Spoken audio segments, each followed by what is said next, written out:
Feminist icon of French left drops out of presidential race. A French feminist who is a champion of minority groups and an icon of the left is dropping out of France's presidential race.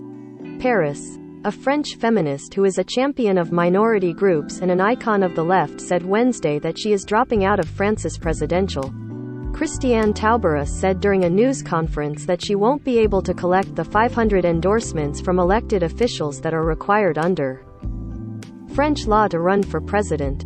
The rule is intended to limit the number of candidates seeking election. With 181 endorsements, Taubira, a former justice minister and a latecomer to the race, was unlikely to meet the requirement before the scheduled deadline on. Polls had shown Taubira having marginal support in the lead-up to France's presidential election, which is scheduled to take place in 2 rounds on April 10 and 24.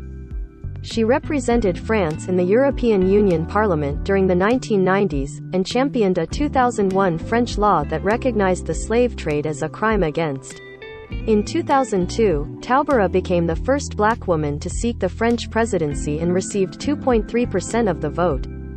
Other left-wing candidates managed to meet the endorsements requirement, including far-left figure Jean-Luc Mélenchon, Green contender Yannick Jadot, Paris Mayor Anne Hidalgo, who is the socialist contender, and Fabien Roussel, who is running for the Communist Party. 2 far-right hopefuls in this year's race also feared they might have to bow out.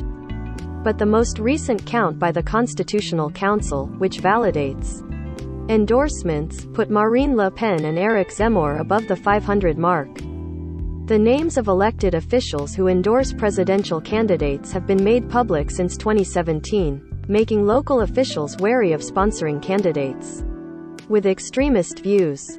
President Emmanuel Macron, a centrist, was the first to receive the needed number of endorsements. He is expected to formally declare his candidacy for re-election in the coming days. Polls show Macron is the front-runner in the April election. Conservative candidate Valérie Pécresse, Le Pen and Zemmour are the main challengers.